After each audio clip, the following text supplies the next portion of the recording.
You are watching an MLGA Network live broadcast.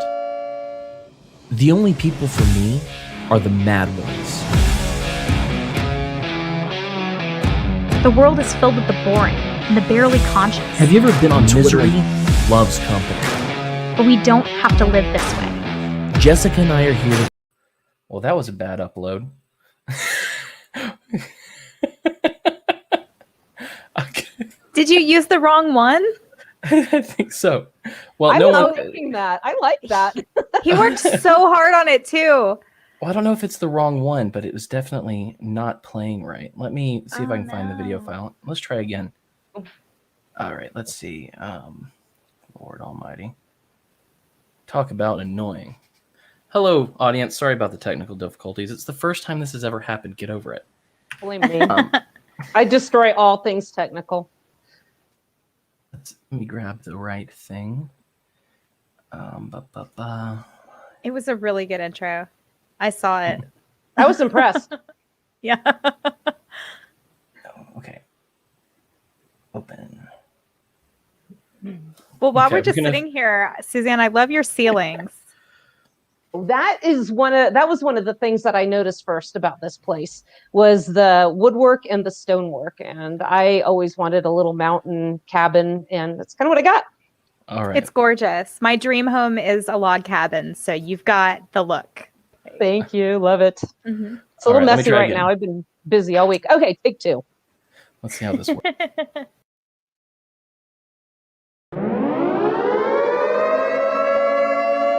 You are watching an MLGA Network live broadcast. The only people for me are the mad ones.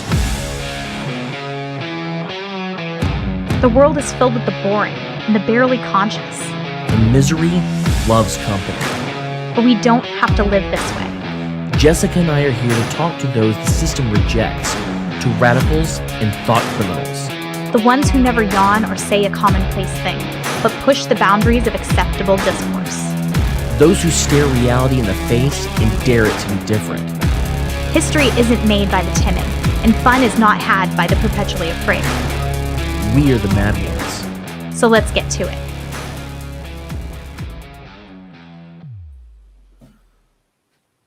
Welcome to the Mad Ones. I'm your bearded host, Cam Harless, and with me, as always, is the soupiest can you'll ever meet, Miss Jessica Green. This Flattering. week, I know, I try so hard. This week, we have a guest returning for the hat trick, Wasatch reporter, Red Hot Chili Pepper, and the fieriest cracker in the West, Miss Suzanne Sherman. How are Hello. you doing, Suzanne? System rejects. I am digging your new intro. Oh yeah, that was how many days have I been working on that now? Just Three. three? I would say it maybe more than that, but you had like the finished product for like 3, and then you refined it. Like quality was really important here. And so I'm very impressed with the way that it turned out. So now that all of the hiccups are out of the way, welcome back to the show. First time with this name, Suzanne. I've missed you. I've missed you too. I always enjoy our time together, our little visits, because first of all, it takes zero preparation because you and I just talk. We always It's have true. Yes. Well, there's a lot going on right now, and because I asked you, I said, what do you want to talk about? And you gave me a list, so that works out because right now the world, at least in the West, seems to be going crazy because it's covered in snow, and Texans don't really do that. So it just underscores the need for everybody to be prepared for weather that you might not be the norm. I do, as you know, I have a preparedness show called the Red Hot Chili Prepper, and one of my favorite people to interview is a guy named Arthur T. Bradley, and he says that we live on the continental landmass with the most dangerous and extreme weather patterns. So regardless of where you live, there is a reason to be prepared. I tell people just choose your calamity. Earthquakes, I used to live in California. That's what got me started in preparedness. Once I became a mom, I took it seriously. And the snow, what's going on in Texas right now? is that's 4 months out of the year in Utah. We've gotten clobbered this week. No power, no problem. I've got a backup generator. I don't even use my furnace in the wintertime.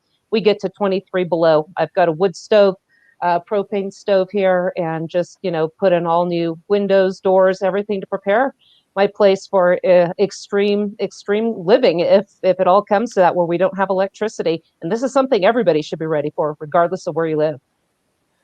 That's something that I've actually heard a few times. Well, for one, our friend Britt from the Freckles and Britt show talked about how she's been talking about how bad things are in California, period, because her power is just being turned off to save the grid. Yeah. And she has a kid who is on insulin.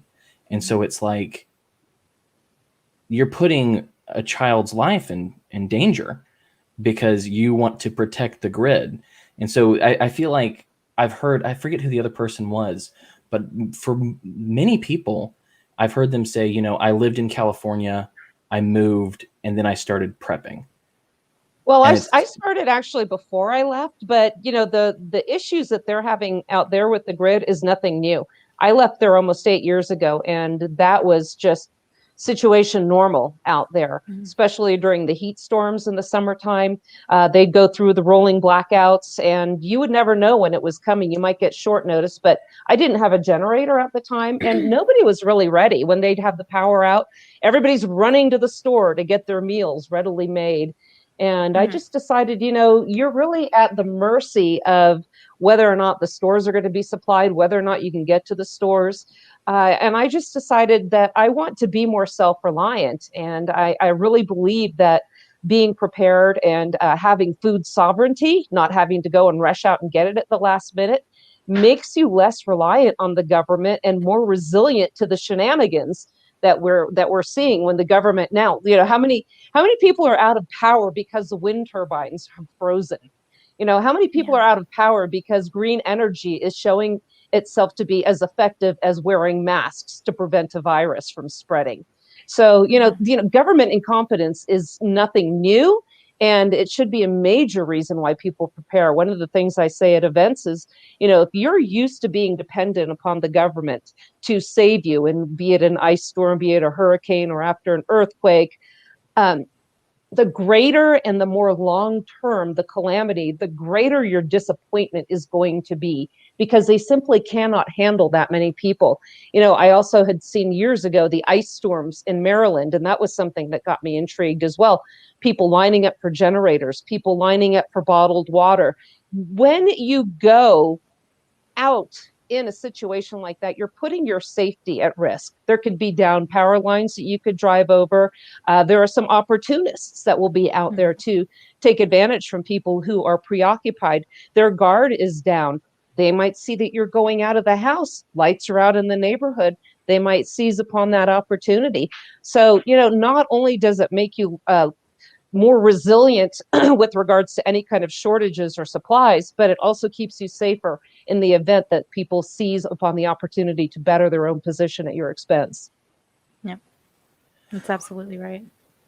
Well, I was thinking about that because one of my thoughts when I heard about all the stuff going on in California was, I know you're in Utah, so I'm like, I know she's fine, but I wonder how things are there. There's also some pretty interesting stuff going on there legally with guns. But when I was thinking about that, for some reason, I didn't think about the Mormons when I've talked to you about Utah before. And it made me think about, have I ever told you what one of my favorite pranks is? What? Okay. So it's been shut down by the government due to COVID, but I'm a prankster. And one of my favorite pranks is to order someone some Mormons. I don't know if you know this, but if you go to the official LDS website, you can order a free Book of Mormon, and you can request missionaries come and talk to you. Oh, This happened with two different people. One time, when I was working at the leather store, there were two girls that worked there, and they decided to do like a bunch of fake some lies about me and another coworker because they wanted to get him fired. And they thought, oh, well, if I try to take Cam down as well, that'll make it easier on me. But then, so I couldn't retaliate, and, it would be bad for me to retaliate, but I decided, what I could do is I could, I sent her a Book of Mormon, and then she had it and she was like, I don't know why I got this in the mail. I got this. I'm not a Mormon. I'm not interested in Mormonism, but they sent me this book, and I was like, huh, that's interesting, and giggled on the inside. But the kicker was when she came into work just angry, and I was like, what's wrong? And she was like, they came to my house, and I was like, what? The Mormons keep coming to my house. I had ordered the Mormons like 2 or 3 times at that point, and put in little notes. I changed my mind. I would really like to talk to you. And I also happened wrong, Cameron. Well, I also did it to my my wife's grandmother, who is a very devout Catholic. And let me tell you, I was sitting in my office working, and she comes in, and or she was not in my office, but they were out there, and I hear her going, these Mormons. Like, just so angry that a Mormon would knock on their door. So when COVID is over and you want to screw with someone, order them some Mormons. I actually have an interesting, really quick, interesting story about Mormons. When I got my dog 9 years ago, I bought a baby gate to put on the front porch so my dog couldn't run out into the street. And I noticed that when we had Mormons that would come to our neighborhood every couple of weekends, they couldn't get past the baby gate and they would give up and walk away. So I put in my online review for the baby gate that it also turns away Mormons. And something like 87 people clicked that they found that review useful. So there are people purchasing this baby gate because it keeps out door knockers, which I think is kind of great. But yeah, I love ordering Mormons, and the Mormons are so funny. But one of the things that affects you was, I won't call it constitutional carry because I hate that phrasing with all of me. And I'm sure you do, Suzanne. You do too, Suzanne. But they just passed permitless carry. And yes. I was curious where your head is on that. Are they using the stupid constitutional carry moniker? At some point, yeah. I think there was an article I shared on my show, the Wasatch Report, earlier this morning about a rep from the NRA ILA calling it, constitutional carry and Second Amendment right to carry your firearm with you wherever you go. And I dislike that language because it sets it plants a seed in people's brains that don't know better, that these rights are handed to us from the holy parchment. And this was a mistake made by, no less than Antonin Scalia, who in the celebrated case, as it's hailed as a victory for gun rights, and I say it's a disaster, was the Heller case. And what he does is, the textualist, the originalist, says that, the Constitution says what it means. It means what it says. It's pretty simple. But he takes 63 pages to explain a one-sentence amendment to the Constitution, and he still F's it up. So he asks what kind of guns are protected by the Second Amendment, and he goes on to say that handguns are protected. Well, we're seeing the fallout from that, because the ramification by that strict limitation is now we're looking at AR bans. We had the AR ban during the Clinton administration. Now we're looking at another one. So, Heller said it only covers handguns, and that's wrong. It covers the general government. When people go, oh, you could have a nuke, does it say you could have a nuke? It doesn't say you could have anything. It says that firearms and anything related to them are none of the business of the federal government. That's the point of the Second Amendment. So when they say constitutional carry, yeah, I get a little bit irked. I call it permitless carry. And yes, Spencer Cox, who was the lieutenant governor for Gary Herbert, his predecessor, Gary Herbert had actually vetoed this legislation when it came to his desk.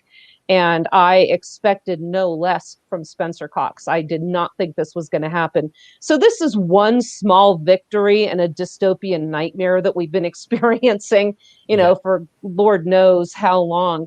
So we'll see. Last year also, Gary Herbert vetoed civil asset forfeiture reform. So I am hoping that that will make a return to our new governor's desk, and he will take some action on that. And I want to back up for a moment and just give some quick clarification for my friends in the LDS community. I wouldn't be able to live here if it weren't for my neighbors in the LDS community. They look out for me. I am not a member of the Latter-day Saints Church. They don't treat me any differently. They are here looking out for me. They will plow my driveway if I get overwhelmed more than my tractor can handle. They take me out on hunts. They make sure that I have what I need when I'm here. I also did a show on Welfare Square, which is a massive worldwide, it's a headquarters for a worldwide charitable organization that helps people in need around the world. And I was absolutely amazed by what they do there for people, often much better than the United States government can do. So yeah, it's fun to crack on the Mormons, but they make living here what it is. So I'm really grateful to them. And to be fair, I would also like to say when I had my prepper wake up experience, the LDS church has a website devoted to teaching people how to be prepared. And I relied heavily on that when I first began the journey. I lived in a downtown, major US city downtown area. We had a snowstorm in 2014 that dumped inches of ice on top of us. And we were much in the same boat that Texas is in right now. People were stranded. They had to go without their medications. It just was awful. And so I am seeing what's happening in Texas now and remembering my experience from 6 years ago. And I'm that changed the course of my life. And so I'm hoping that, this is a huge wake up call for people. And if you want some useful information from people who know what they're doing, the LDS website is a great place to start. And so thank you, Mormon, for that. We appreciate they you. actually have 2 years supplies of equipment for the vehicles they use to deliver their goods around the world. They break down, they'll get the equipment. It's just a fascinating story. Philosophically, it's not my belief, but I firmly believe that if most of the people across this continental landmass had the values and the mindset of this community, we'd be a lot better off. We wouldn't be in the trouble we're in right now. Fair enough. One of the things I wanted to back up and say though is you're talking about how the Second Amendment and talking about it as people will get the idea that that's where rights come from. Right. That was actually I don't know if you know Monica Perez, but the last time she was on my show, we were talking about the Constitution a little bit, and I was like, yeah, I used to talk a lot about the Constitution, but a lot of the people that I used to talk to wouldn't want me to and want to talk to me about that anymore because I'll say things like the Bill of Rights was a mistake.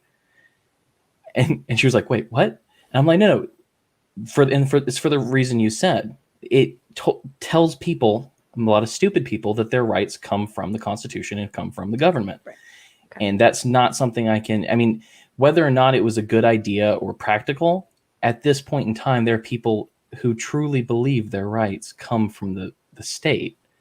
And I think that that's much more harmful than most other. The only more harmful lie, I think, is we the people.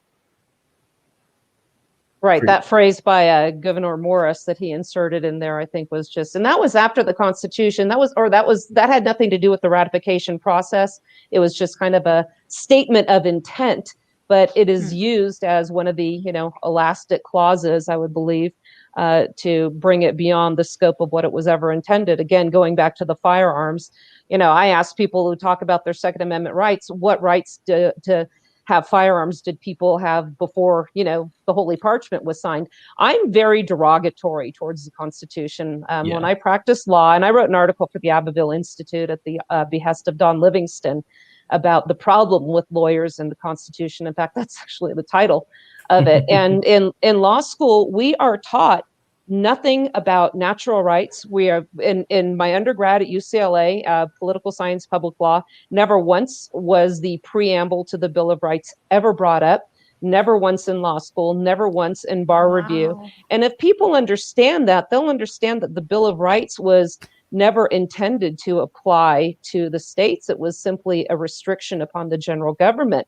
But what we're taught in law school is we are taught to interpret what the Constitution means by attorneys in high places. I call them the black robed messiahs. So we look to see what politically connected lawyers say that they think the Constitution means, but really what it's supposed to mean is what was consented to at the ratification conventions. So when you see stuff like Antonin Scalia, do you think the people would have ratified, the states, the people through their state delegates would have ratified the Constitution if a mere flintlock pistol would ever be considered protected by it, not the muskets that were the exact same use that the militia and the standing army had at the time.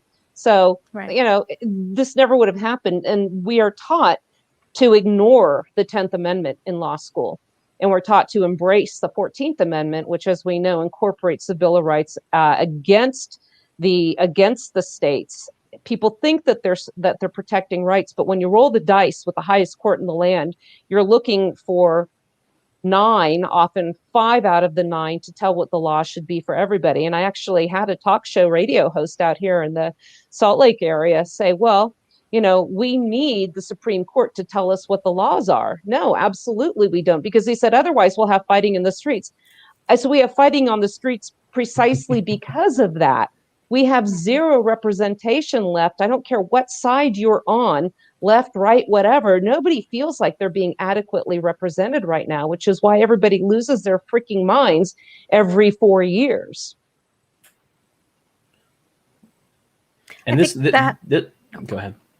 I was going to say, I think that has a lot to do with the amount of money that they've centralized into one place too, because whatever representation is there is what controls that money. So whatever they put up as a totem of representation is what is controlling that massive amount of $4 or $5 trillion that they take in taxes every year. And so that's what people are actually losing their minds over. Who gets to control the kitty, so to speak. Yeah, I call it the $4 trillion pig trough. And one of the listeners did actually say, mention the supremacy clause. And when I remember in high school, I loved studying government. I loved the civics classes. And I specifically remember our teacher telling us that, look, the supremacy clause means every federal law is supreme or supersedes every state law. And then he talked about, we're going through the Bill of Rights. We get to the 10th Amendment. And they say, well, that's the police powers of the state. Well, that sounds reasonable. It sounds, you think about police, local activity, think of the words that they use. But it's really so much more than the police powers of the states. I think they said that everything not delegated would concern the inner workings, the socio workings and the dynamics within those states. Those were beyond the purview of the general government, hence they were never delegated.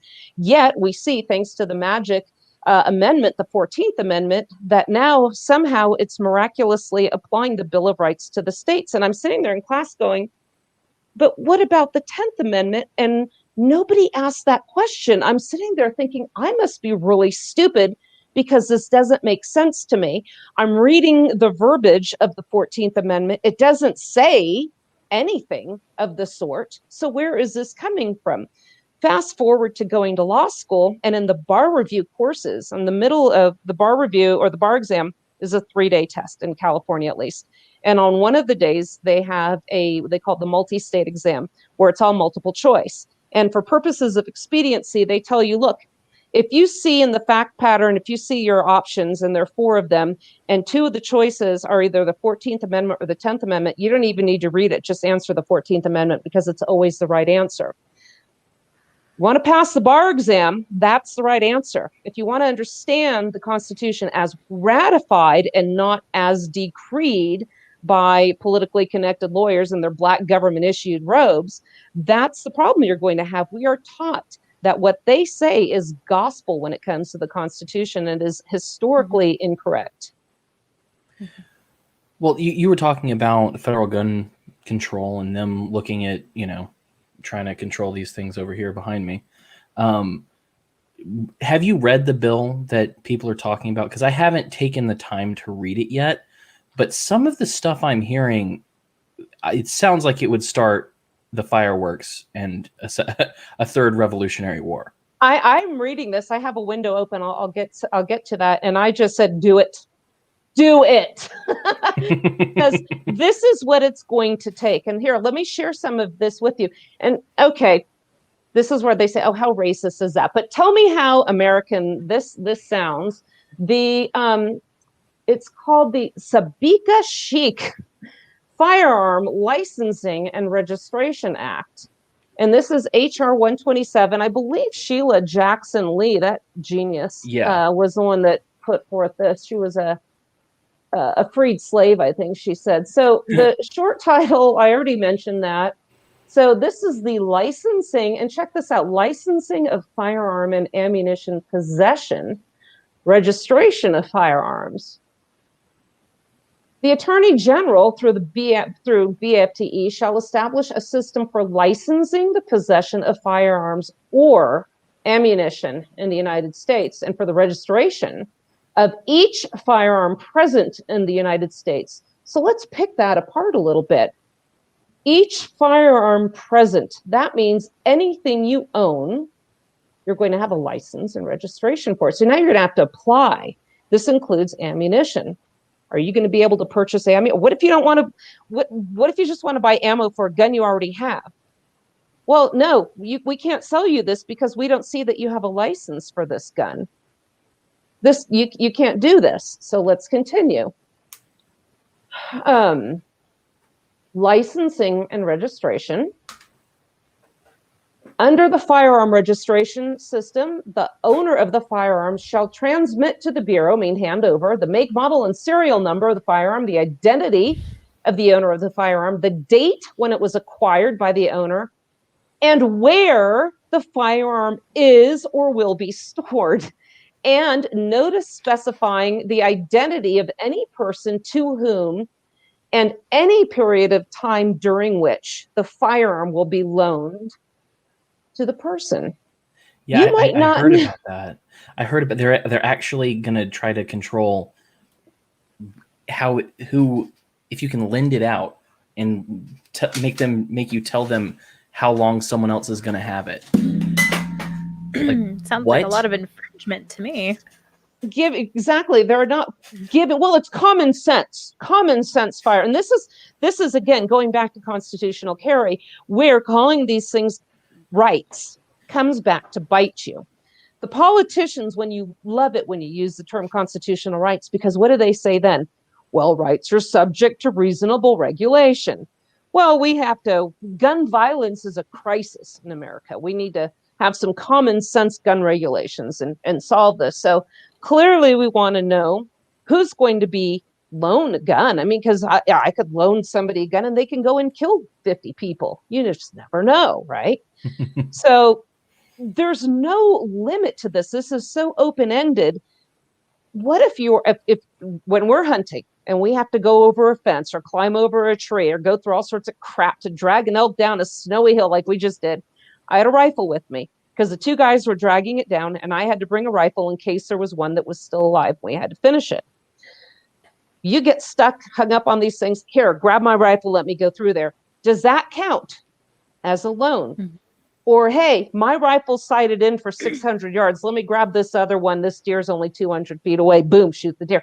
I just borrowed a rifle. Are we supposed to reach out and call, the ATF ahead of time? Hey, we got this deer, but it's close. Oh, yeah, sure, I'll hold. Supposed to I think the point is to make it such a pain in the ass that, you'll forgo exactly. it. And it's incremental little pieces of a pain in the ass. So that, little by little, it seems like it's okay. And ever more the snake devours you, or at least is devouring your ability to keep a firearm. And it's not, they don't do it all at once because you would revolt. So they have to, as Cam said, boil the frog. Right. Yeah. And look what they want to know. They want to know where your guns are stored and who keeps them. Mm-hmm. There's also a line in here that says this information is publicly available. So now somebody can go in here, find this information and find out, what kind of guns does this person have and where do they keep them? Yep. What could possibly go wrong? And something that Monica Perez had said to us is that the people this affects are women, who are the majority of the people who need to get a gun fast, because of domestic violence and other things like this. And so it actually harms access of women to protect themselves, who's, clearly our bodies are not the same as men's bodies. So guns are a great leveler as far as, women protecting themselves from violence. And that's who this will disproportionately harm them. And, I used to practice criminal defense in California when I was practicing law. And there are a lot of women that had protective orders against abusive spouses, boyfriends, whatever. So you get one of these protective orders issued in your favor, but now you have to wait 10 days to get a firearm. Mm-hmm. And you have to publicly declare where you keep it. And and so then also, I think the records, there was one reporter who even doxed everybody that had a concealed carry permit in Redwood City, and said these are the people with carry permits. This is how anti-gun they are out there. And what's scary is the mentality towards firearms in California we're seeing spreading across, the continental landmass. That's why I was just so delighted to see the permitless carry signed into law in the state of Utah. It's just one small victory. But ultimately, I think what's going to be handed down, if this were to pass, is going to be what it takes to get the ball rolling. Because I had seen before, you mentioned that they make it so difficult that people just aren't going to bother. And this is what I said before in California, for instance. They had California compliant assault rifles. I hate that term, but that's what they call them. And I always said California compliant when you shoot at a gay flag pops out and it goes poof, and that's rainbow whatever. But no, California compliant if it has more than two of the what they call evil features, like an adjustable stock, a fore-end grip, or a muzzle shroud, something like that. Then rifle. So the let's see, what's the word?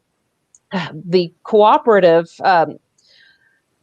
thing that they did was they added what they call a bullet button. And this was supposed to be the compromise. Okay, it requires, one of these rifles requires an external tool to release the magazine. So you can't just put the button, drop the mag and slam another one in. You have to go and grab something else, put a tool in there, and then release the magazine, which is absolutely ridiculous if you have a malfunction.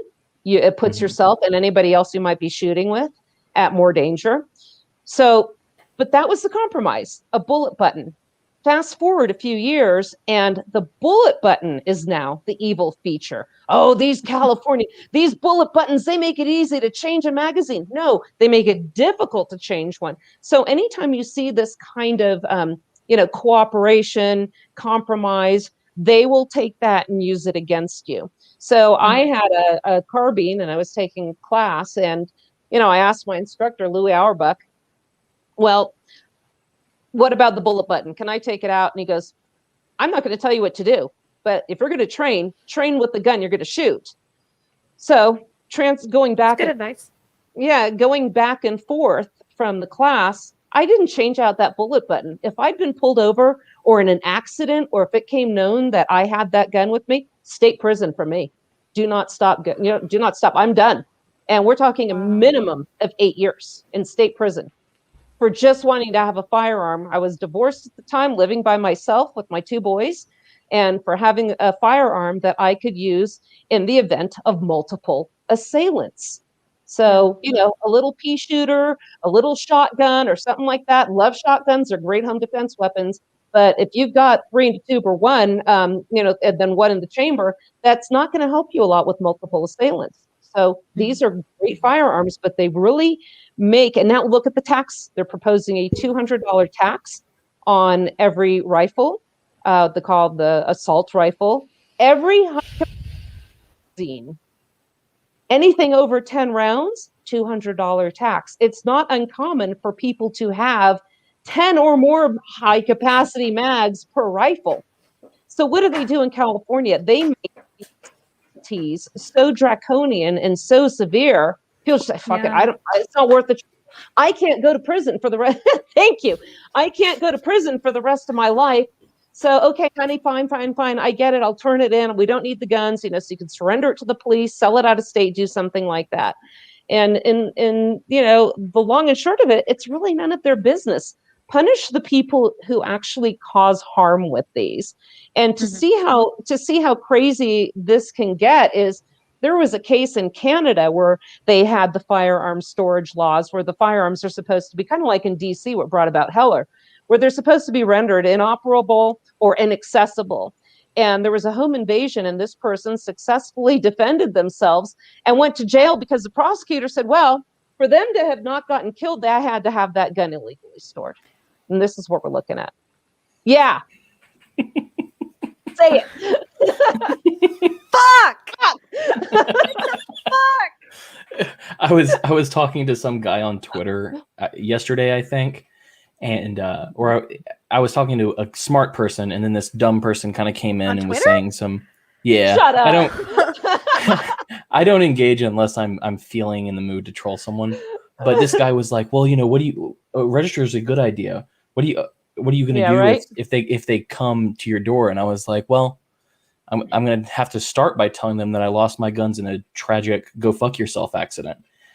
But beyond that, like, will you shoot a cop? I'm not above that. If he makes me, that's the answer Yeah. to that. If he makes me. What it's going to take is those that are coming for the guns, fearing coming for the guns. If they know that everybody's just going to say, fine, here you go, they're going to do what they're told, and they're going to get their paycheck. But if enough people start saying, no, we're not okay with this, that's absolutely what it's going to take. And law enforcement is going to have to start asking themselves now. And I saw this interesting video. I stumbled across it. It was 7 years old. And it was this young gal asking law enforcement, are you going to do what you're told, even if it's not right? Just because it's a law and somebody tells you that. I can see no truer test than what we're seeing now. So all those that have the Mullen Labe and the thin blue lines on their truck, let's see what happens. Because here's the thing. When we had these Second Amendment sanctuary cities going along, like in Virginia, when they were talking about these draconian gun laws coming out, and the sheriffs and various jurisdictions, we're a Second Amendment sanctuary. Oh, really? How long have you clowns been cooperating with DC and BFT, elemental P? How many guns taken away from people that you thought weren't the right folks? I have a friend who's a cop that said, hey, we need to keep the wrong people from getting guns. Well, who are you to decide who the wrong person is? Right. To me, the wrong person is, well, the one that just robbed a bank and shot 2 people. Well, how do you prevent that ahead of time? And that's where it becomes a very, very slippery slope. Rather than penalizing law-abiding citizens for peacefully owning firearms, regardless of how scary you might find them, save the draconian punishments for those that actually do the crime using a firearm. If you hurt somebody, if you kill somebody, if you commit an act of robbery using a firearm, we have enhanced penalties for that already and sentencing guidelines. That's where you need to discourage people. But trying to get more guns off the street from the law-abiding citizens, I mean, I'm preaching to the choir here. It just makes absolutely no sense. But that is exactly what is coming down the pike with the Biden administration. Joe Biden even said, I'm happy to do this via executive order. Do it. Do it. Try. Yeah. I tweeted that as soon as they start trying to round up guns is how I go from Cam Harless to David Koresh in a second. I think I saw a meme of that. Yeah. And things didn't go well for him. But you know what? I don't want to live a life where I can have my door kicked in and my sole means of protecting myself taken away at a politician's whim. And let's put it that way. It is a politician's whim. And law enforcement is going to have to very seriously consider. In fact, when I lived in California, there was a guy, my boys were in Taekwondo with his kids, and he actually left and moved up to Idaho, but he was in Santa Clara County SWAT. And he said he told his supervisor, I will not go door to door and get guns. Don't even ask me. And he since quit and he left the state. But he also said, if I ever come to your house, and he gave me law enforcement ammo, who's a super cool guy. But he said, if I ever go to your house, I'm going to be like this, knock, knock, knock. You don't have any guns in your house, do you? No, sir, I don't. All right, goodbye. And then off he goes. That's what we need. And that's what it's going to take. It's going to take jury nullification for anybody that is charged with any kind of firearms violations, marijuana violations. The jurors are the ones that are going to have to be standing up for us. Law enforcement is going to have to say, you know what, we're just not going to do this. Law enforcement should have been doing this with the COVID lockdowns, but they're the reason so many businesses went out, because the politicians had their henchmen enforcing these laws. Right. No, they're not laws, closures, the mandates. Yeah. There are cops who certainly will resist doing that. Yes. I know that like certain counties in Georgia. Yeah, certain counties in Georgia where I live, the entire departments have declared that they will infringe on gun laws. And that's something that I feel very heartened by, but I know that that's like an island compared to the rest of the country. So I think relying on law enforcement to present that bulwark is waiting for a train that doesn't come. I think it will be far more likely that, sorry, I can't talk today, that you have to make it expensive for them to come and take these things. And people do that.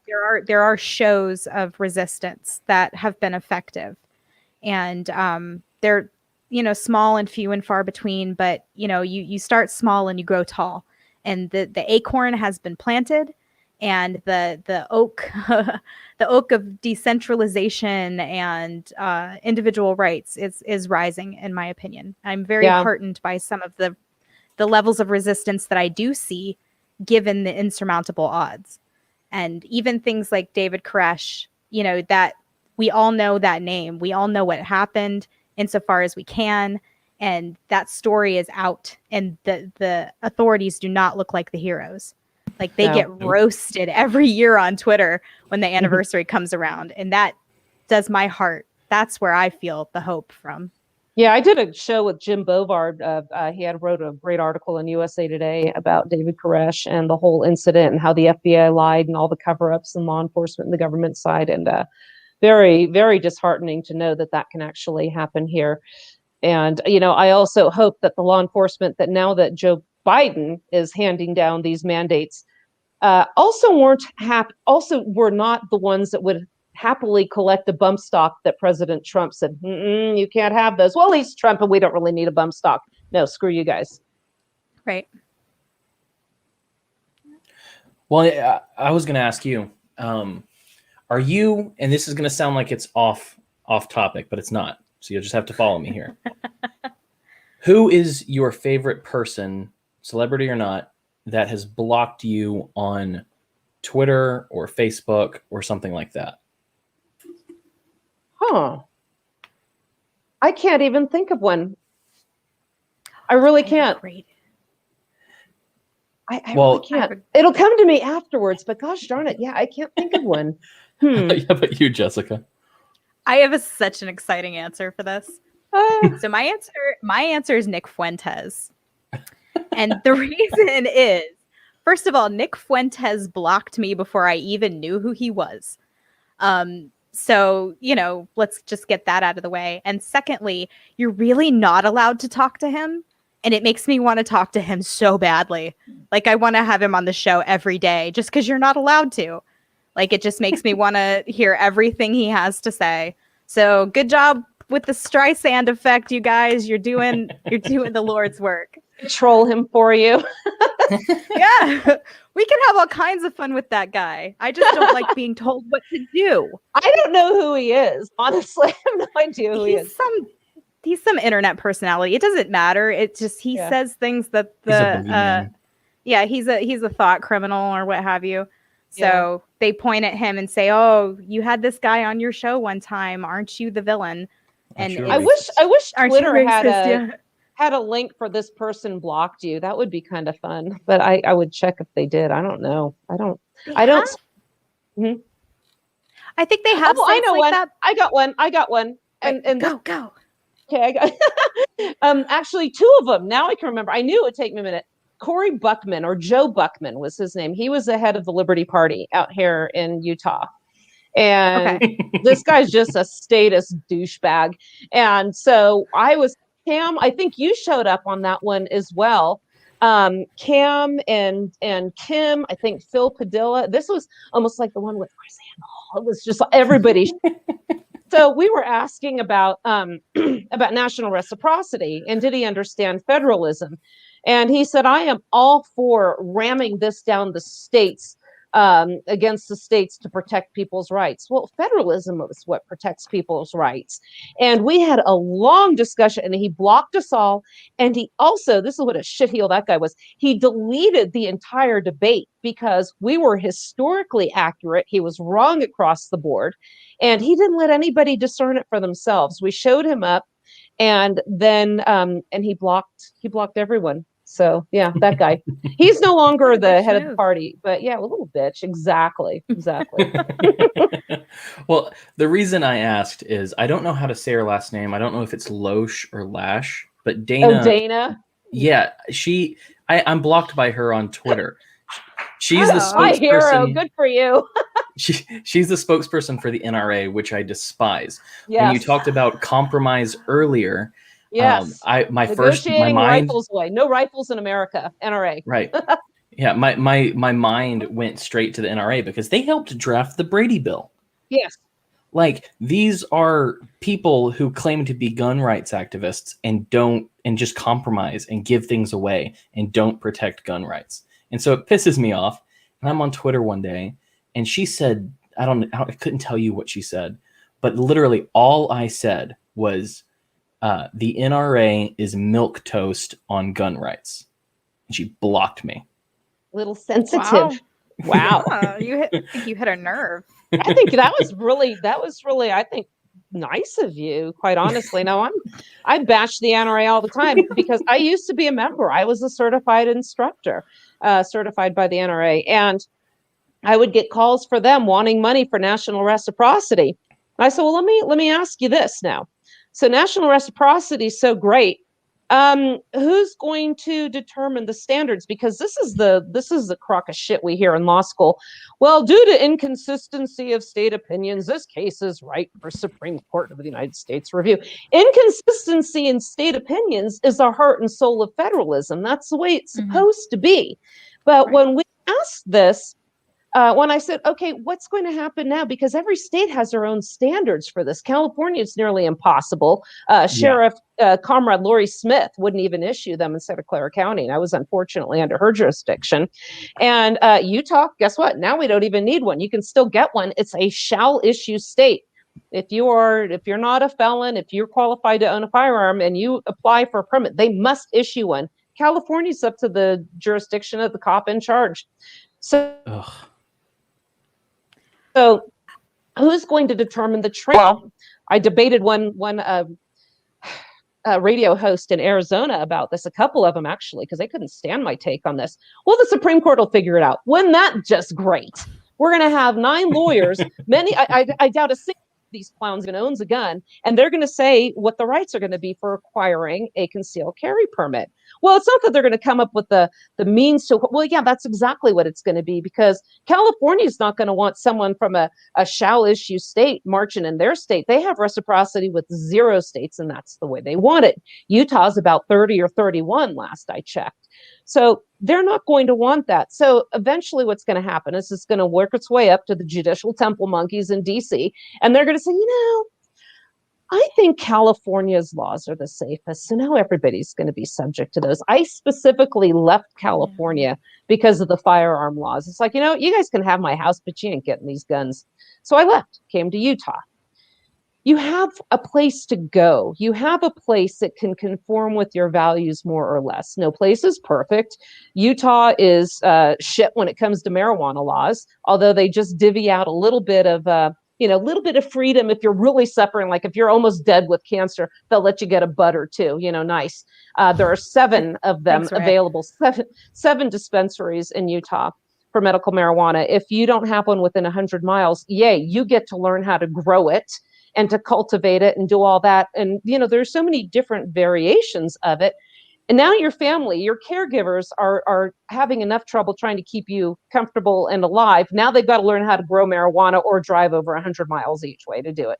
So, it's ridiculous, but, it's hard to find a place that's absolutely perfect. The best state to me would be the one that has as no government. Let people govern themselves. Any the road of government, everything goes to shit. It's only a matter of time. Yeah. It's a cycle. It has to build up and then it gets torn down, usually by hungry, angry peasants. But yeah, it does get torn down and then has to rebuild from scratch. But well, one of the things that I thought was funny is since I'm now in Florida, I decided when I bought some guns that I needed to know at least a couple of the laws, even though I don't care that much about them, because I'm going to do what I want. But I was reading in an app that you can look at the different state laws, and I looked at California's, and I saw where they had canceled reciprocity with the rest of the country, essentially. Yeah. And then I looked at Florida's, and I'll have to check to make sure this is right, but it looked like 2 days later, Florida canceled reciprocity with California. They were like, oh, well, you're not going to let me do that? Well, fuck you. Yeah. And I love that attitude. Yeah. Yeah, and that's what I really like about permitless carry too, because I've always said that, getting the carry permit, does it have its benefits? Absolutely it does. But it's also, again, a form of de facto gun registration, particularly now since all of these background checks go to the DOJ in Washington, D.C. So, of course, does anybody think they're going to throw out that information? Okay, they're clear. In the shredder, this one goes, no, we're keeping this information.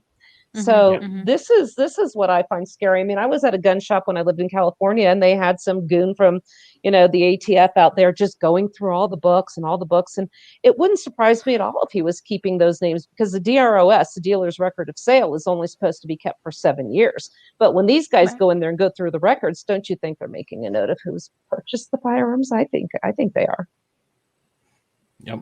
Well, and that's why I was looking into things, because I went to buy a gun, and they were like, oh, do you have a concealed carry permit? I was like, no, because I don't like I don't like paying for things that are my natural rights. Like it gets to me. Yeah. And I was like, no, I don't. And they were like, okay, well then if you don't have that, then there's a 3-day waiting period before you can pick up your gun. And I was like, I was so mad. Because I'm from Alabama. They don't have the best gun laws in the country, but you can open carry, which, honestly, I never thought I would care about it. But once someone told me I couldn't, I was like, okay, I want to now. Yeah. Much. But, in Alabama, they do the background check, but you take the gun home with you that day. Right. You're there for 20, 30 minutes and you're gone. And so I'm sitting there and I'm like, I can't believe I have to go home. And it's not, they say it's a 3-day waiting period, but it's not. It's really a 4-day waiting period. Yes. Because they don't count the day that you go into the store. They count the next 3 days as 3 days. Yeah. And I'm like, you guys can kill yourselves. I don't. I was in California watching a guy waiting. He had to wait 3 more minutes before they could legally release his purchased firearm to him. Nope, we have to wait 3 more minutes before you. It's like, you got freaking kidding me. And and as far as open carry is concerned, that was you could do that out here without a permit as long as you don't have a round in the chamber. So I was open carrying for a while here, and then I just finally said, you know what, screw this. I'm going to conceal anyway. I did it in California. I'm not going to not do it just because I'm in Utah. So the law takes effect May 5th out here, I believe. So it's like I said, it's a step in the right direction, but talk about a step in the wrong direction. Let me continue. I started sharing some of this with you about this law. So the required information, okay, we did that. So here we go. General license, let's see, that the Attorney General shall make the Attorney General shall maintain a database of all the firearms registered pursuant to the subsection. The Attorney General shall make the contents of the database accessible to all members of the public. I mentioned this earlier. All federal, state, and local law enforcement authority, all branches of the United States Armed Forces, and state and local governments as defined by the Bureau. And then to get your license, oh, here we go, psychological evaluation. How about we have some psychological evaluations for Congress? Anybody wanting to run for office has to go through a psych eval. At the very least, and at least So some if I drug want to testing, go too. and buy a box of ammo and this passes, do I have to get a psych eval? This is Well, and then anybody in the public can go and research and get the information. Hey, that chick there. Yep. Hey, that chick, she's pretty hot. Let's go find her. But before we do that, let's see if she has any guns in the house. And you mentioned guns, or you mentioned women earlier. This is very dangerous for women. Yeah, go ahead. Cooling off period. You mentioned cooling off periods too. That's the majority of people who are hurt by those are women who immediately need protection. You can't wait 4 days when your crazy ex-boyfriend is stalking you. It's just not, And this law would preclude these women from having a friend loan them a firearm. Right. So it's incredibly sexist and also disproportionately hurts poor women who can't afford these fines and fees and turnaround periods and all the hoops that they make you jump through. Okay, so only people who have means then have the ability to, and you have to take a class all the way down. The classes are expensive, and any kind of training you have to pay again for your permits annually. This stuff adds up. People are suffering right now. In Florida, they made it if you get medical marijuana, you can't legally own a firearm, if I understand that correctly. Yeah, I actually wrote an article about that. It's called "The States Have to Step Up and Protect Medical Marijuana Users." In fact, any marijuana user. It's the ATF Form 4473. So when you go in, you fill this out, there's a question that says, do you use any illegal drugs, blah, blah, blah. And then it says in bold, if you live in a state where marijuana is legal, medical or otherwise, you must answer yes, and you may not have a firearm. So Utah or any other Utah, you can have medical marijuana. And in any of the, I think it's 36 states now that it's legal.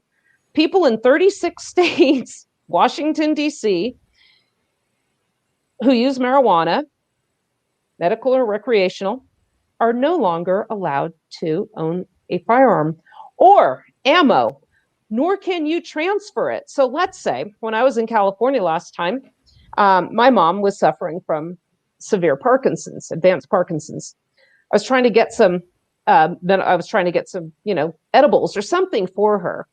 And by virtue of getting that, and we also had a caregiver whose mother had stomach cancer. So we wanted to get them some relief. By virtue of transporting a substance that is legal in the state of California for people that are suffering, ostensibly, I could be a member of a prohibited class for the rest of my life if I had done such a thing. But clearly I wouldn't, do something like that. Well, I mean, they shot Duncan Lemp because he was apparently a prohibited person. But that was my question is, that people are talking about about the psych part of it, which could mean if you have depression and you're on drugs, if you have, even a touch of depression, if you have light depression. But it makes me ask the question, of course, I don't trust anything the government does, but is mental health not healthcare? Would this stuff not be covered by HIPAA? Or is there something in HIPAA that says, oh, except for your brain? You're right. Or if you have a virus.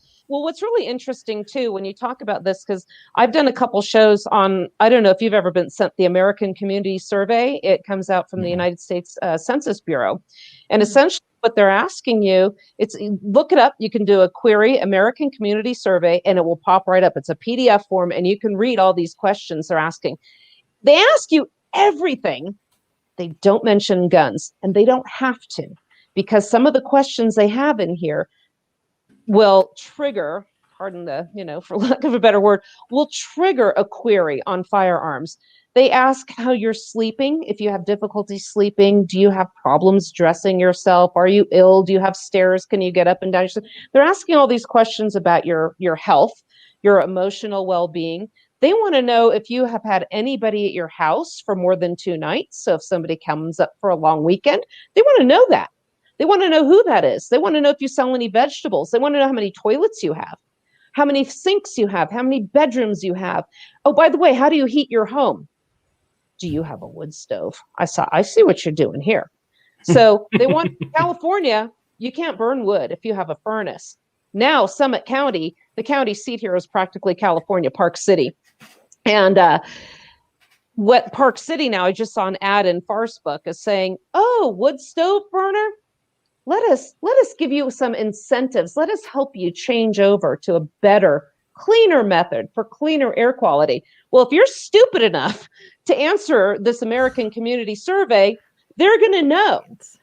They're going to know who has the wood stove and where they are because you're giving them your name, your address, how much wood you have, where and you've given it all to them and they can come and take it. And we were doing our show today and my co-host and producer, Jeff Johnson, was saying, yeah, they went back to propane. They were using a furnace with wood pellets. And wood pellets are too expensive now, so they're not using them anymore. Mm-hmm. So right now they're incentivizing. Then they'll ask nice, and then they're going to come and take that too, as well. And we've seen what's happened. I've been saying over and over again, it is long past time to stop telling people what you have. Yes. See a lot of people on the internet, Instagram, posting their food storage, their firearm stores, how much of this they have, how much of that. You guys have got to quit telling on yourselves, and not just in case of authorities. You know, you don't need your neighbors. Everybody who tells you, oh, I'm going to come stay with you when the shit hits the fan, they know you've got stuff. Y'all need to quit telling people what you have. There's a way to educate people about the need to be prepared without being one of those idiots on Doomsday Prepper. Oh, yeah, here are my guns. Here's all the food. Oh, check out this pipe bomb I made. There literally was a guy showing how he made pipe bombs. And he had a visit the next day. So, and the other thing, too, talking about mental health, we're talking about the stoves and this I wrote an article about the tie between bringing this together, linking together COVID and red flag laws. When I saw an article saying people that have COVID are deemed to they can possibly have long-term mental health effects. What does that trigger? Red flag laws. So if you're stupid enough to go out and get a COVID test, and you get a false positive or a regular positive, or you have it and you're in that record, there you go. It's very easy to connect all these things. So the American Community Survey, the COVID testing, and the red flag laws, the mental health, they're bringing this all together. The noose is tightening. I like to share this story. When I was out driving on Interstate 80, there's a place out here in Wyoming called Medicine Bow National Forest, and it's just absolutely beautiful. And I was just watching the cattle out there grazing. I was driving down Interstate 80, and it's like, wow, these cattle are a lot like us. They're in this beautiful area. They're just going about their lives, just eating grass, hanging out, doing their thing. And, so what's that little, a fence? It's no big deal. And they'll just turn directions and go their own way. So one day the truck shows up. Yeah. Yep. And then it's too late. I think that one of the things, like what Jessica talked about before, is there is there's a very good little creek running through American thought right now. Did you notice how quickly people went from Thin Blue Line to fuck the cops? Oh, yeah. Like that, seeing those people, like there was a video on Twitter of a person who they were at a protest, a lockdown protest, and they went from holding a Thin Blue Line flag to pulling the flag off and stepping on it and offering to let other people step on it. Yeah. And the sides changed, by the way. So now the left who hated the cops are liking them. So. But I was about to say that the flip happened on the other side too. Yeah, exactly. But the good thing is the ones who are now saying fuck the police are the ones with the guns. This is true. So, I mean, regardless of how this goes, it's a very positive and hopeful thing to see these people who would back those black boots over. They said, I will never not support the police stepping on Black Lives Matter flags. Or not Black Lives, Blue Lives Matter flags. Blue Lives Matter. But I mean, it's good to see. It's Yeah. good to see that there are some things that can jar people awake. I can't believe it took almost a year of lockdowns, a year of government tyranny for them to do that. But just imagine what happens if this gun law passes. Oh, yeah. Yeah, it's going to be, I mean, here, let me see what else, what other little gems are in here. You have to successfully complete a training course certified by the Attorney General. Do you think there's going to be a little payback and corruption going on there? The use, safety, and storage of firearms. Again, they're literally coming into your homes to determine where you're going to keep your firearm. What if you want it on your nightstand? What if you want one under your bed? What if you want one by your door? Apparently, that's not going to be acceptable. Antique firearm display license. The Attorney General shall issue to an individual a license to display an antique firearm in the residence of the individual if the individual is the holder of the license issued, supplies proof that the individual owns antique. How many people have an antique firearm that has been in the family for 50, 60 years, passed through for generations? You know, and how do you provide proof from that? You can't. No. It's just an object. Yeah. My dad got us a gun. It's a pump action 22 rifle that he said, I bought it when I was 14 years old in San Francisco, and I rode home on my bicycle carrying that rifle. Could you imagine that happening today? You know, how times have changed. And how would anybody prove ownership of that firearm? And does that have to be registered? I mean, it's insane. And then, you know, is there going to be an application fee for each of one of these? So we're forced with, people are going to have to decide, well, I can't afford all these licenses. I can't afford all these applications. I'm going to have to surrender them. Most people, I predict, that we're going to see the level of noncompliance like we saw in the state of New York after the SAFE Act. I mean, I think less than 1% complied, and that's exactly what I see here. So, and that's why I'm also very pleased about permitless carry in the state of Utah as well, because it's very easy now, if you think about it also, with facial recognition, whether or not you wear a mask. There are other ways they can identify you by the gait, how you walk, other aspects, you know, of your physique. And then you have a gun on your hip. Oh, mark that one down. I mean, you know, maybe I'm just kind of weird, but I just tie all this together. Every bit of it has significance. There's a Walmart in Stansbury in Tooele County out here in Utah. And if you look at they have these flat screens hanging, and I've seen this in several where you're on camera and they have now a yellow circle around you, or a square, a rectangle all around you. And you know there's something getting all the angles, all the images, so they can identify you very easily. Your ears are as unique to you as your fingerprint is. So they need not have your face at all. They can have your ears. Yeah. That there was a woman who was claiming to be the lost Princess Anastasia of the Romanov fame, and they were able to prove that she wasn't, because of course they didn't have like DNA technology back then, but by the shape of her ears, because ears are unique to each person. Glad I have long hair. Just something to we're all safe here. Yeah. If you're out doing, you know, anarchist stuff with your friends, just, but, we've been hearing a lot of stuff about China as well, and China is peddling with regards to purchasing infrastructure and providing infrastructure in exchange for political influence. They're bribing these corrupt politicians. I believe it was in I forgot, it was one of the countries in Africa. I don't want to get it wrong, so I'll just say it was one of those. But they were forcing these locals to adopt Chinese law. Do you remember a while back, there was an article out that said China's very concerned about gun ownership in America? What do you think China might have with some corrupt politicians? And North Korea joined them in saying that. In formulating gun laws, right? Because a foreign entity, fake privacy ears, I love it. because That's a good. foreign entity thinks that. So, and that's what I was thinking Yeah. too with China right now. There's a really good Frontline has a couple really good shows on that as well, showing with the social credits and the recognition, the facial recognition, but not only that, again, all the other anatomical features that these systems take into effect, and then add that to everything else already in place. Hunting license, concealed carry permits, classes that you've taken. Have you purchased a firearm? Any kind of these things that you've purchased online or gone to a store and used a credit card, tracking with your phone. Oh, hey, look, this person's been going to such and such gun store. It's all there. The only thing we have going for us right now is there are so many more of us than there are of them. But if there's somebody specifically that they want to target, it's over. You're done. Also, here's the white pill I didn't think of for some reason. 3D printed firearms.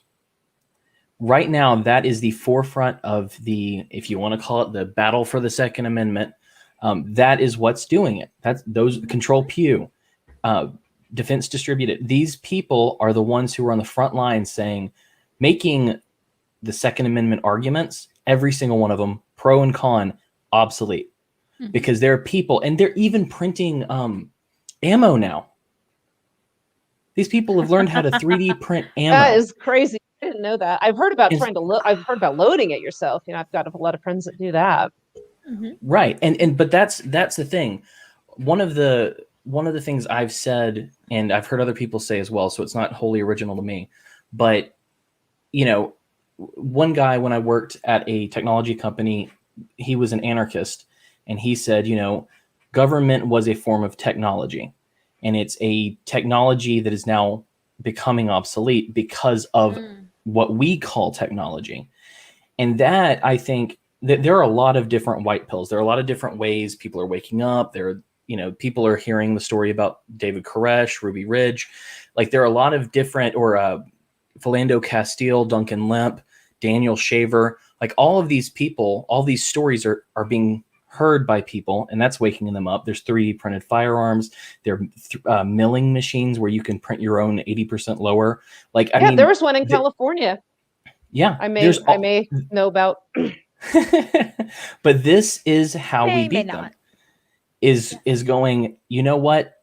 You've made me ask permission for long enough. I'm no longer asking permission. I'm going to prep by starting to make my own things. Yeah, I can plant trees or bell peppers, but I'm also going to plant freedom seeds in the backyard and put them in my boomstick.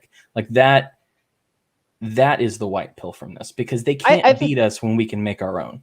Yeah, and I think that's the way to go for those that haven't gotten. 10 years ago, I told everybody, get whatever you think you're going to need, get more than you think you're going to need, and get enough ammo to last a lifetime, and the lifetime of your progeny, because there will come a day when it's no longer available, or available without any kind of tracking whatsoever. So some people are in the envious position of never having to purchase ammo again. And if you get to the point where we're going to use all that, they're going to kill you anyway. But, at least you're not going to just go down like a lamb and just wait for what they have coming. Yep. Well, one thing I wanted to mention is on Twitter today, I saw someone tweet the words "rest in piss." And that's literally the first time I've ever seen this in my entire life. And it was aimed at Rush Limbaugh, who there's a surprise, huh? Yeah, I've heard some pretty nasty things going on about him. Oh man, they're going wild. And I understand hating someone. I mean, they say they're celebrating, but a lot of that comes out of, when it comes to someone dying, usually it's either relief or just anger that's coming out. I was very relieved when John McCain died, but I did want to mention his death because even though I never listened to him, even though I don't listen to right-wing talk radio, if it weren't for Rush Limbaugh, I wouldn't be doing this show right now. You wouldn't have done your show. Tom Woods would never have been on Peter Schiff's show. Like, all of what we do in order to try to get out to people and say, hey, things can be different, things can be better, we can fight them. Hate him or love him, talk about him being a warmonger or not, Rush Limbaugh paved the way for this to happen. And so Yeah, absolutely. I agree. In that, rest in peace, and fuck those who said rest in piss. Yeah, that's just pretty... wanted to get that off my chest. Yeah. F's in the chat, Rush. F in the chat. But yeah, I was wondering that, because that's one of those things that I heard he died, and it's one of those things that when I heard it, it didn't mean that much to me.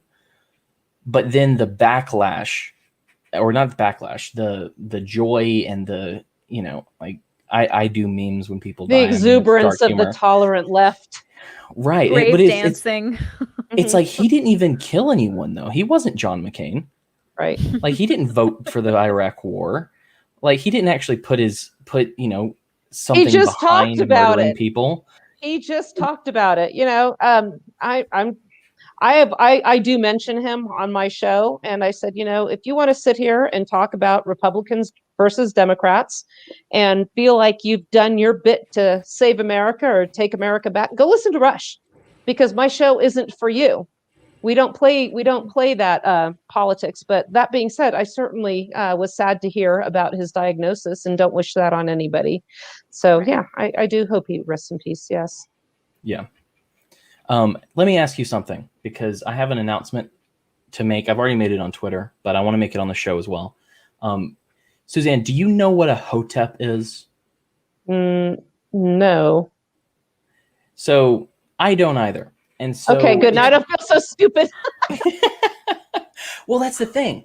I'll share the video I made for it, but I couldn't figure out what it was. I mean, the word hotep means peace, and there are all these different. It's essentially a Black Power movement, and almost every video that I've seen on it or someone talking about it has been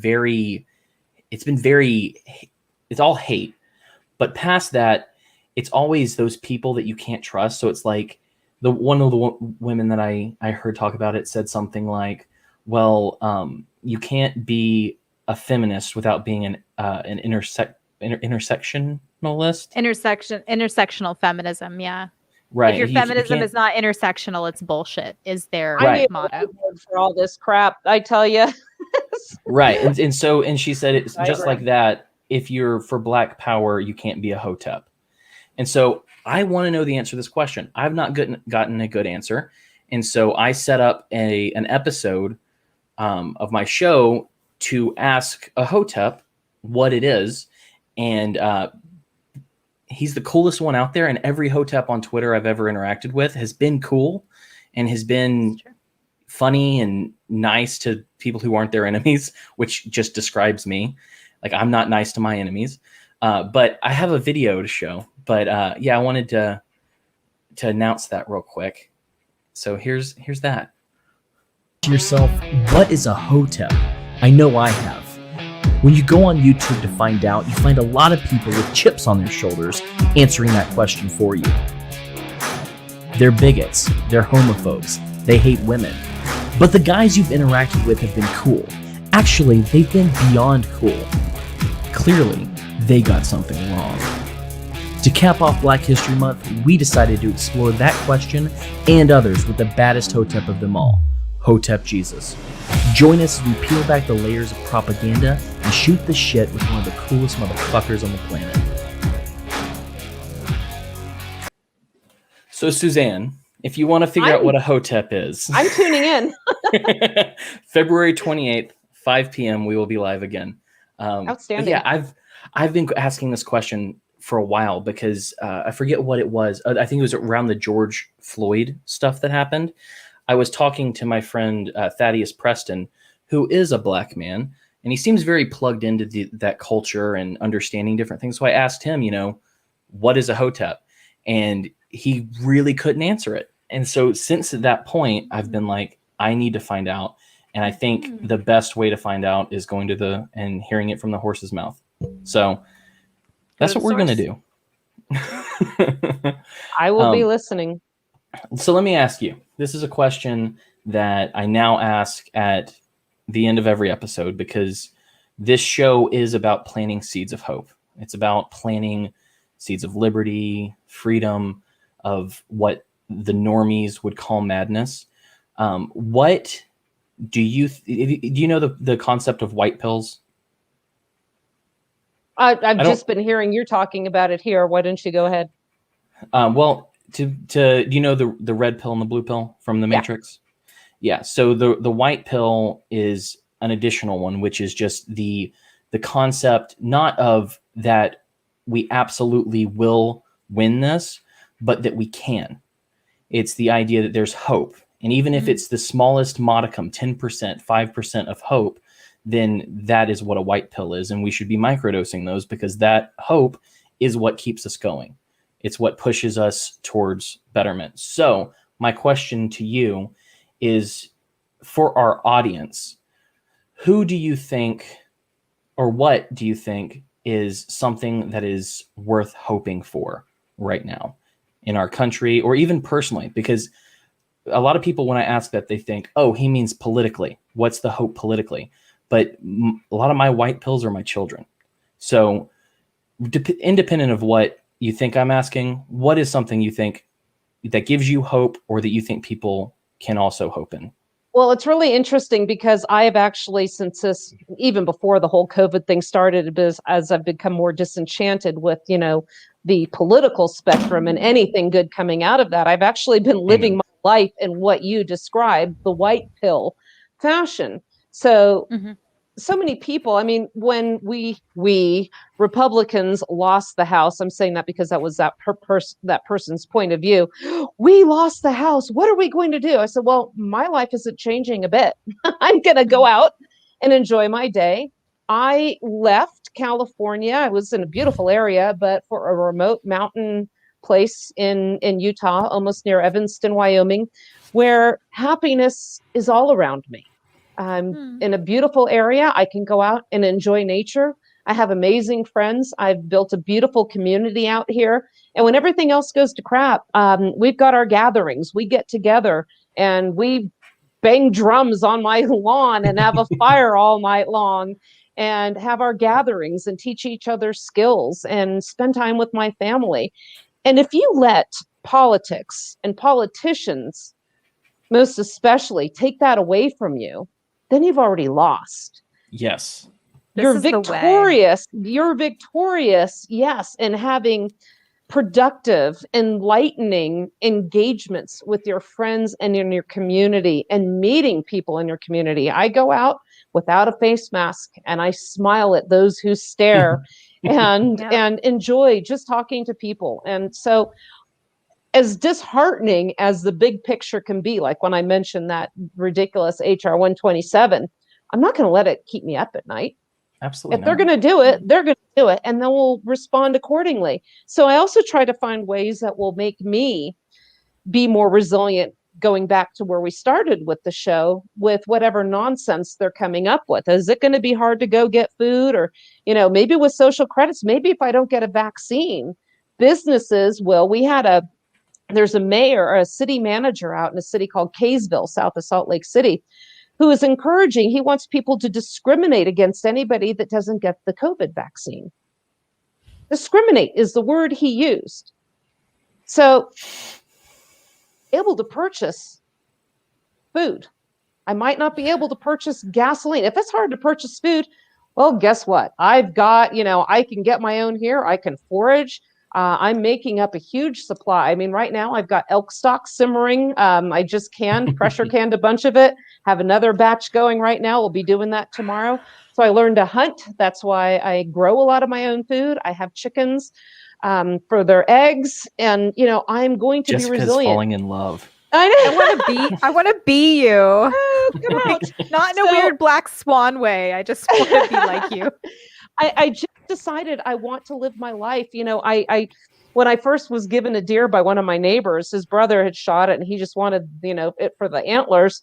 I literally, I said, I don't know what to do with this thing. Okay, I'm going to pretend I'm a frontier woman and my husband dropped this off and now he's out doing something, plowing the fields or something. It's up to me.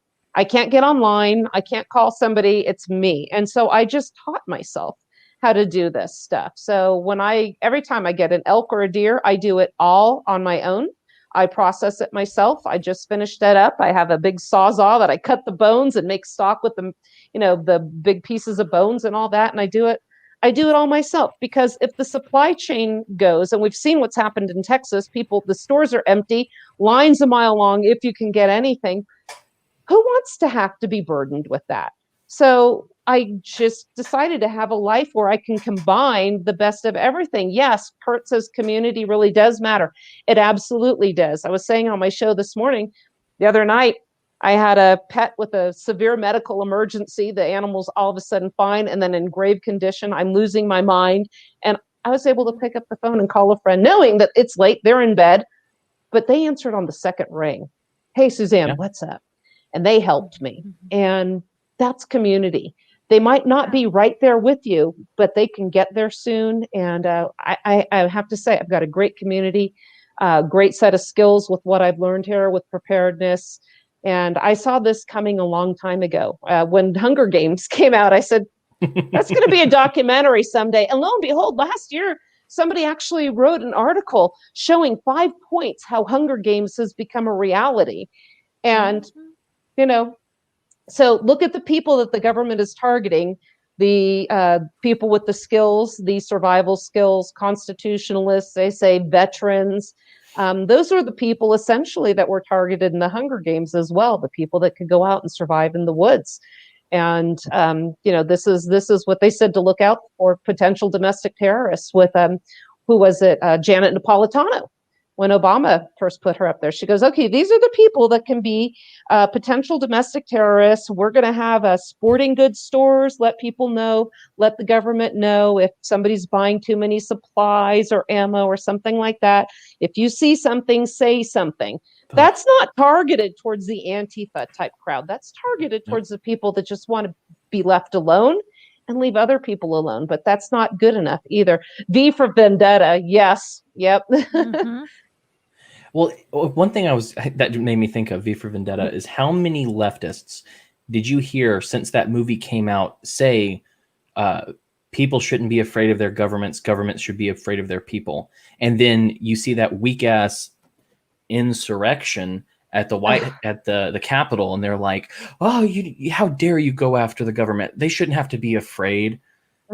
They should be afraid. They should." Yeah, that's what this country was founded on. Yep. Is I'm gonna keep my confidence. Keep that close to the vest. But no, and that's the thing. Community is important. And you can call it agorism, you can quote Harry Brown, but the people who come to you and say that we're doomed or that there's no hope, they may think that they're telling you the truth, but what they're telling you is that they're hoping in all of the wrong things. Exactly. Period. Why are you putting your hope and your happiness in somebody that doesn't give a shit about you? They really don't. The Republican Party doesn't care about you. The Democrat Party doesn't care about you. History is rife with government experimenting, slaughtering its people. I just came across, I'm going to actually watch this movie.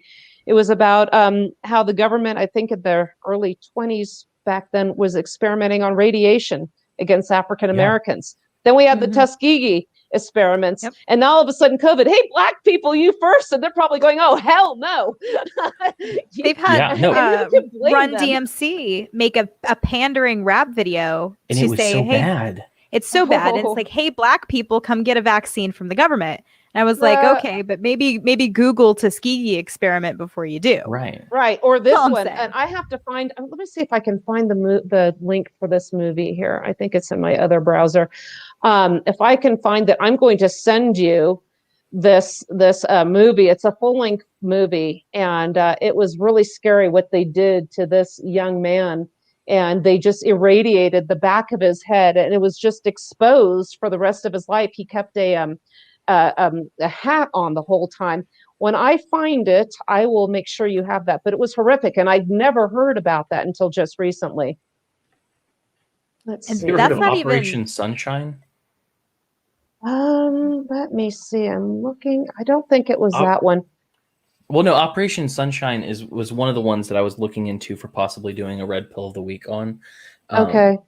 Apparently, if I'm remembering correctly, they stole dead baby parts and exposed them to radiation to test how it affected human bodies. So, I mean, that Tuskegee, you know, they're not above stealing human bodies No, not at all. to Yeah, do what they want to do. It's mild for them, to be honest. It's still just disturbing to hear. So do want to also let people know when it comes to preparedness too, to check out my book, The Lost Frontier Handbook. When I mentioned the frontier lifestyle, the pioneer woman, this book is really modeled after what was going through my head at the time. And it was a lot of fun working on this project. And I just added a chapter on chickens for the physical book that's going to be out in March. Oh, good. And I'm sorry, what was the title one more time? The Lost Frontier Handbook, and it's thelostfrontierhandbook.com. And they have a bunch of videos of me promoting it, which are really embarrassing. You got to do. I hate myself on video. Oh, thank Well, you. the frontiersmen brought us rye and bourbon, so I'll always be grateful for them.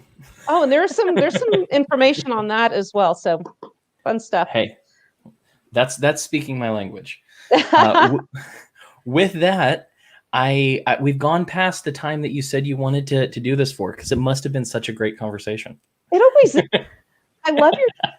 She's lovely, Jessica. But if you want to find Suzanne on Twitter, just type in Cowgirl ESQ, Cowgirl Esquire. Mm-hmm. If you'd like to find her website and see all the things that she's doing, all the things that she's writing, you can go to SuzanneCSherman.com. You can check out her show, The Wasatch Report, or The Red Hot Chili Prepper, and this new book, The Lost Frontier Handbook, which we will have links to all of this in our show description. And with, is there anything else you'd like to share with the people before we cut this off? It. Have me back again. This is so much fun. I will. And I like to do everyone's stuff. So if you want to find Jessica, I named her Soup Can. So if you want to find her on Twitter, go to Soup Canarchist. If you want to see her wonderful, beautiful, great watercolor paintings, you can go to Sovereign Cookies Art on Instagram and see all of them. You're not that you can good. See the evolution of an artist, and it was all inspired by BoJack Horseman. Thanks, dude. No, it's a COVID hobby. I started in October, and it's been a lot of fun, and I am progressing. But don't go to my Instagram expecting anything too crazy. And if you want to find me, just type in my name at Cam Harless on Twitter. You can check out all of the other shows that Ryan and I produce on MLGAnetwork.com. You can, where else? You can go to We Are the Mad Ones if you would, wearethemadones.com if you'd prefer to listen to the show. You can join our little locals community at themadones.locals.com, which is the Facebook alternative / it's like if Facebook and Patreon had a baby. That's what the locals is, and you should check that out. I think that's all I have to say about where to find me. Am I missing anything, Jessica? Mm-mm. Oh, go ahead. No, I was just going to say, watch out for that Hotep Jesus episode. It's going to be fun. Yes, I'm looking forward to that. And we're doing a live show Friday at 11 Eastern. We live stream on Facebook, and that's Suzanne Sherman's The Wasatch Report radio show. We have a lot of fun. So cool. All right. It was lovely to meet you, Susan. Yes, you as well, Jessica. Look forward to talking to you more and chatting with you on Twitter as well. Suzanne knew me before I was a libertarian or an anarchist. Wow. Was that in the Academy of the Study of Liberty on that group that we were in on Facebook? Yeah. Yes, ma'am. Gosh, that was a while ago. Yeah. Yep. Olden days before I was flying a black flag. With that, thank you for coming on. I always appreciate talking to you. And yeah, we got to do it again. I was thinking, how soon is too soon to have people back on? But since I'm scheduling like a month and a half out, I don't think I have to worry about that anymore. Nope, you let me know. Hey, your listeners might not want me back. Don't have that crazy broad out there. And so you never know. See what they have to say. All right. So with that, dear audience, you beautiful, beautiful bastards. As always, live the life you want to live, how you want to live it. Oh, stay